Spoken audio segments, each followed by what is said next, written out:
বর্ষা বিদায়ের ঘণ্টা বেজে গেলেও এখনই দুর্যোগের হাত থেকে রক্ষা নেই। আগামী 3 থেকে 4 দিন নতুন করে ঝড় বৃষ্টির পূর্বাভাস দিল আলিপুর আবহাওয়া দপ্তর। এদিকে একটি নিম্নচাপ যা বিহারের উপর অবস্থান করছে সেটি ক্রমশ শক্তিক্ষয় করেছে এবং জানা যাচ্ছে আগামী বৃহস্পতিবার পর্যন্ত দক্ষিণবঙ্গ সহ উত্তরবঙ্গের বিভিন্ন জেলায় হালকা থেকে মাঝারি বৃষ্টির পূর্বাভাস দিয়েছে আলিপুর আবহাওয়া দপ্তর। নতুন করে জেলাগুলিকে সতর্ক করা হয়েছে। কোন কোন জেলাগুলিকে সতর্ক করা হয়েছে আজকে সম্পূর্ণভাবে জানিয়ে দেবো আজকের এই গুরুত্বপূর্ণ আবহাওয়ার আপডেটটিতে। সুতরাং প্রথম থেকে শেষ পর্যন্ত অবশ্যই দেখতে থাকুন। আর আপনি কোন জেলা থেকে এই ভিডিওটি দেখছেন অবশ্যই জেলাটির নাম কমেন্ট বক্সে জানাতে ভুলবেন না। প্রথমেই চলে যাব আলিপুর আবহাওয়া দপ্তরের যে ওয়ার্নিং পেজ, সেই ওয়ার্নিং পেজে আজ এবং আগামী কয়েকদিনের আবহাওয়ার কী গুরুত্বপূর্ণ আপডেট দিয়েছে। প্রথমেই চলে যাচ্ছি আলিপুর আবহাওয়া দপ্তরের যে ওয়ার্নিং পেজ, যে ওয়ার্নিং ইতিমধ্যে দেখা যাচ্ছে সেখানে warning for sub Himalayan, West Bengal and Sikkim, Uttarbanga এবং পার্বত্য জেলাগুলির জন্য যে ওয়ার্নিং রয়েছে সেখানে আগামী 12 তারিখ অবধি উত্তরবঙ্গের জেলায় জেলায় হালকা থেকে মাঝারি বৃষ্টিপাত অর্থাৎ লাইট টু মডারেট রেন হবে উত্তরবঙ্গের বিভিন্ন জেলাতে। ভারী বৃষ্টি নেই। বিশেষ করে যে নিম্নচাপের প্রভাব সেটা ক্রমশ শক্তি ক্ষয় করে গিয়েছে, বিহারের উপর এখন বর্তমান অবস্থান করছে, যার ফলে উত্তরবঙ্গের যে তীব্র দুর্যোগপূর্ণ আবহাওয়ার পরিস্থিতি সেটা কিন্তু কিছুটা কম হওয়ার সম্ভাবনা রয়েছে। এদিকে ওয়ার্নিং ফর গাঙ্গেস্ট্রি ওয়েস্ট বেঙ্গল অর্থাৎ দক্ষিণবঙ্গের যে জেলা, আগামী 8 তারিখ অবধি দক্ষিণবঙ্গের জেলায় জেলায় থান্ডারস্টর্ম এবং লাইটেনিংয়ের সতর্কতার আপডেট করেছে আলিপুর আবহাওয়া দপ্তর। এবার একবার দেখে নিচ্ছি আলিপুর আবহাওয়া দপ্তর থেকে যে স্পেশাল বুলেটিন আপডেট করা হয়েছে সেই স্পেশাল বুলেটিনে কী রয়েছে একবার দেখে নিচ্ছি। এই গুরুত্বপূর্ণ স্পেশাল বুলেটিন আজই আপডেট হয়েছে। Reduction of rainfall over north Bengal. তো বৃষ্টির পরিমাণ কম হবে নর্থ বেঙ্গল জেলা জুড়ে, সেই হচ্ছে স্পেশাল বুলেটিন আপডেট। এখানে বলা হয়েছে the cyclonic circulation over north east Bihar. তো এখন এই সাইক্লোনিক সার্কুলেশনটা যে ঘূর্ণাবধ সেটা উত্তর পূর্ব বিহারে অবস্থান করছে। তার ফলে নর্থ বেঙ্গলের জেলাগুলিতে হালকা থেকে মাঝারি বৃষ্টি, লাইট টু মডারেট রেন হওয়ার সম্ভাবনা, ভারী বৃষ্টির যে সতর্কতা সেটা কিন্তু আর নেই। অর্থাৎ নর্থ বেঙ্গলে বৃষ্টির পরিমাণ একদম কমে যাবে। বাকি দক্ষিণবঙ্গের জেলায় জেলায় থান্ডারস্টর্ম এবং লাইটেনিংয়ের সতর্কতা আপডেট রয়েছে। সঙ্গে ঘন্টায় 30 থেকে 40 কিলোমিটার গতিবেগে ঝোড়ো হাওয়া বয়ে যাওয়ার সম্ভাবনা রয়েছে। এবার চলে যাব আজ এবং আগামী কয়েকদিনের আবহাওয়ার জেলাভিত্তিক কী গুরুত্বপূর্ণ আপডেট আছে সেটা একবার দেখে নিচ্ছি। আলিপুর আবহাওয়া দপ্তর থেকে যে ওয়ার্নিং আপডেট করেছে জেলাভিত্তিক, সেই জেলাভিত্তিক কোন কোন জেলাতে রয়েছে এই ওয়ার্নিং, আগামীকাল কোন কোন জেলাতে রয়েছে ওয়ার্নিং।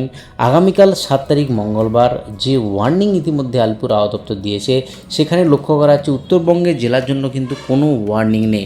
হালকা থেকে মাঝারি বৃষ্টিপাত রয়েছে পার্বত্য জেলা সঙ্গে 2 দিনাজপুর এবং মালদাতে রয়েছে। বাকি বৃষ্টিপাত সেভাবে লক্ষ্য নেই। এবং যে বৃষ্টিপাত বা যে ওয়ার্নিং ইতিমধ্যে আলিপুর আবহাওয়া দপ্তর দিয়েছে তাতে দেখা যাচ্ছে সাউথ 24 পরগনাজ, নর্থ 24 পরগনাজ, সঙ্গে রয়েছে মেদিনীপুর, পূর্ব মেদিনীপুর, সঙ্গে রয়েছে পশ্চিম মেদিনীপুর, ঝাড়গ্রাম, হাওড়া, কলকাতা, হুগলি, এই জেলাগুলিতে রয়েছে একেবারে থান্ডারস্টর্ম এবং লাইটেনিংয়ের সতর্কতা। বাকি কোনো জেলাতে সতর্কবার্তা নেই, কিন্তু হালকা মাঝারি বৃষ্টি রয়েছে সব জেলা জুড়ে। যদি একবার দেখে নেওয়ার চেষ্টা করছি আগামী 8 তারিখ অর্থাৎ বুধবার কোন কোন জেলাতে রয়েছে সতর্কবার্তা সেটা একবার দেখে নিচ্ছি। আলিপুর আবহাওয়া দপ্তর থেকে যে আবহাওয়ার গুরুত্বপূর্ণ ওয়ার্নিং বা আপডেট করেছে সেখানে দেখা যাচ্ছে উত্তরবঙ্গের জেলাগুলিতে কিন্তু কোনো ওয়ার্নিং নেই। হালকা মাঝারি বৃষ্টি তো রয়েছেই, সঙ্গে ওয়ার্নিং কোনো ইস্যু করেনি আলিপুর আবহাওয়া দপ্তর। যে ওয়ার্নিং ইস্যু করেছে আলিপুর আবহাওয়া দপ্তর সেখানে লক্ষ্য করা যাচ্ছে শুধুমাত্র 5টি জেলা ছাড়া মুর্শিদাবাদ, বীরভূম, পশ্চিম বর্ধমান, বাঁকুড়া অ্যান্ড পুরুলিয়া ছাড়া বাকি সমস্ত জেলাতে রয়েছে হলুদ সতর্কতা। হালকা মাঝারি বৃষ্টি সঙ্গে ঝড় বৃষ্টি, 30 থেকে 40 কিলোমিটার গতিবেগে ঝোড়ো হাওয়া বয়ে যাবে দক্ষিণবঙ্গের উপকূলবর্তী জেলাসহ পূর্ব বর্ধমান, পশ্চিম মেদিনীপুর, ঝাড়গ্রাম, হুগলি, কলকাতা সমস্ত জেলাতেই রয়েছে এই থান্ডারস্টর্ম এবং লাইটেনিংয়ের সতর্কতা। এবার চলে যাই একেবারে সরাসরি আলিপুর আবহাওয়া দপ্তর যে গুরুত্বপূর্ণ আপডেট সঙ্গে একবার দেখে নিচ্ছি সরাসরি ওয়ার্নিং একবার দেখে নিচ্ছি যে ওয়ার্নিং যেটা রয়েছে বা উইন্ডির মাধ্যমে একবার দেখে নিচ্ছি আজ এবং আগামীকাল কোথায় কত বৃষ্টিপাত রয়েছে। যে আপডেট ইতিমধ্যে লক্ষ্য করা আছে সেটা কিন্তু একেবারেই সরাসরি স্যাটেলাইটের মাধ্যমে দেখানোর চেষ্টা করছি। যেটা লক্ষ্য করা যাচ্ছে রাত্রি সময় আজ বৃষ্টিপাত রয়েছে, বিশেষ করে কন্টাই, দীঘা, এদিকে হলদিয়া, বেলদা এই সমস্ত জায়গাতে বৃষ্টিপাতগুলো রয়েছে। যদি দেখে নিই একেবারে মঙ্গলবার সকালের দিকে বা রাত্রের দিকে কি বৃষ্টিপাত রয়েছে, সেখানে কিন্তু পূর্ব মেদিনীপুরে একাংশে বৃষ্টিপাত হবে, দীঘা, এদিকে কন্টাই, সঙ্গে দক্ষিণ চব্বিশ পরগনার হলদিবাড়ি, নামখানা, ফ্লেজারগঞ্জ এই সমস্ত জায়গাতে বৃষ্টিপাতগুলো হবে। যদি দেখে নিই একেবারে 10টার দিকে দক্ষিণবঙ্গের একাধিক জেলাতেই রয়েছে বৃষ্টিপাত। দক্ষিণ চব্বিশ পরগনার বারুইপুর, জয়নগর, গোসাবা, হলদিবাড়ি, এদিকে নামকর, ফ্লেজানগঞ্জ এই সমস্ত জায়গাতে বৃষ্টিপাতগুলো রয়েছে। বাকি কলকাতাতেও বৃষ্টিপাত রয়েছে, সঙ্গে রয়েছে হাওড়া, উলবেড়িয়া, এদিকে পূর্ব মেদিনীপুরের কোলাঘাট, তমলুক, হলদিয়া, কন্টাই, দীঘাসহ বেলদা, খড়গপুর, বালিচক এই সমস্ত জায়গাতে বৃষ্টিপাত হবে, হালকা মাঝারি বৃষ্টিপাত হওয়ার সম্ভাবনা রয়েছে। এবং আরবারও যেটা লক্ষ্য করা যাচ্ছে একেবারে সকালের দিকে 10টার সময় যে বৃষ্টিপাতের আপডেট, সেখানে কিন্তু হাবড়া, বনগাঁ, এদিকে চন্দননগর, চাকদহ, কলকাতা, সঙ্গে শান্তিপুর, পান্ডুয়া এই সমস্ত জায়গাতে বৃষ্টিপাতগুলো হবে। পশ্চিমের জেলাগুলিতে সেভাবে বৃষ্টিপাত লক্ষ্য করা যাচ্ছে না। বাকি যে বৃষ্টিপাতগুলো হওয়ার সম্ভাবনা একেবারে নদিয়া, কৃষ্ণনগর, শান্তিপুর সঙ্গে রয়েছে। যদি উপরের জেলাগুলিতে দেখি সেভাবে কিন্তু বৃষ্টিপাত লক্ষ্য করা যাচ্ছে না। আবারও চলে যাই মঙ্গলবার যে বৃষ্টিপাত, সেখানে কিন্তু দুপুরের পর একবার দেখে নেব কোন কোন জেলাতে রয়েছে বৃষ্টিপাত।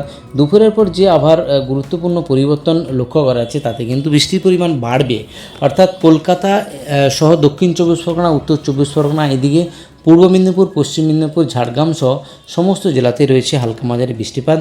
যেটা লক্ষ্য করা যাচ্ছে পশ্চিমাঞ্চলেও যে বৃষ্টিপাত লক্ষ্য করা যাচ্ছে সেখানে কিন্তু বাঁকুড়া, পুরুলিয়া এখানেও হালকা মাঝারি বৃষ্টিপাতগুলো রয়েছে। সঙ্গে উপরের দিকে যেটা লক্ষ্য করা যাচ্ছে বেলডাঙ্গা, বহরমপুর, ডোমকল, করিমপুর, মেহেরপুর এই সমস্ত জায়গাতে বৃষ্টিপাতগুলো হবে। যদি 4টের দিকে দেখি সেখানে বৃষ্টিপাত কোথায় কী রয়েছে একবার দেখে নিচ্ছি। 4টের সময় কলকাতাতেও হালকা মাঝারি বৃষ্টিপাত রয়েছে, সঙ্গে যে বৃষ্টিপাত লক্ষ্য করা যাচ্ছে শ্যামনগর, গোসাবা, জয়নগর, বাকি পূর্ব মেদিনীপুরের তমলুক, হলদিয়া, কন্টাই, বেলদা, দীঘা এই সমস্ত জায়গাতে বৃষ্টিপাত হবে। চন্দননগর, আরামবাগ, বিষ্ণুপুর, বর্ধমান, গুসকরা, বোলপুর, সোনামুখী, সঙ্গে পশ্চিমের যে জেলা পশ্চিমাঞ্চলের বলরামপুর, পুরুলিয়া, জামশেদপুর, ঝারসুগুদা, চাকুলিয়া, ঝাড়গ্রাম এই সমস্ত জায়গাতে রয়েছে বৃষ্টিপাত। এবার সরাসরি চলে যাব একবার যে বৃষ্টিপাতের আপডেট আজ সারাদিন কোথায় কত হয়েছে সেটা একবার দেখে নিচ্ছি। বৃষ্টিপাতের যে আপডেট হয়েছে তাতে লক্ষ্য করা যাচ্ছে 8:30টার সময় যে বৃষ্টি সকালে হয়েছে সেখানে কলকাতাতে সেভাবে বৃষ্টি হয়নি। 75 মিলিমিটার বৃষ্টি হয়েছে দীঘাতে, 18 মিলিমিটার বৃষ্টি হয়েছে বহরমপুর, 35 মিলিমিটার কন্টাই এবং 79 মিলিমিটার বৃষ্টি হয়েছে সাগরদ্বীপ, 27 মিলিমিটার ঝাড়গ্রাম। এবার যদি দেখি উত্তরবঙ্গের জেলা সেখানে 75 মিলিমিটার বৃষ্টি হয়েছে কোচবিহার জেলা, সঙ্গে আলিপুরদুয়ার 78 মিলিমিটার বৃষ্টি হয়েছে এই সমস্ত জেলাতে। 5:30টার আপডেট সেখানে কিন্তু 42 মিলিমিটার বৃষ্টি হয়েছে বাগডোগরাতে, বাকি 27 মিলিমিটার বৃষ্টি হয়েছে যেটা লক্ষ্য করা যাচ্ছে বর্ধমান জেলাতে, বাকি 3 মিলিমিটার বৃষ্টি হয়েছে দীঘাতে। তো এই হলো আজ এবং আগামী কয়েকদিনের আবার গুরুত্বপূর্ণ আপডেট। আজই অবধি আবার গুরুত্বপূর্ণ আপডেট নিয়ে ফিরে আসছি পরের ভিডিওতে।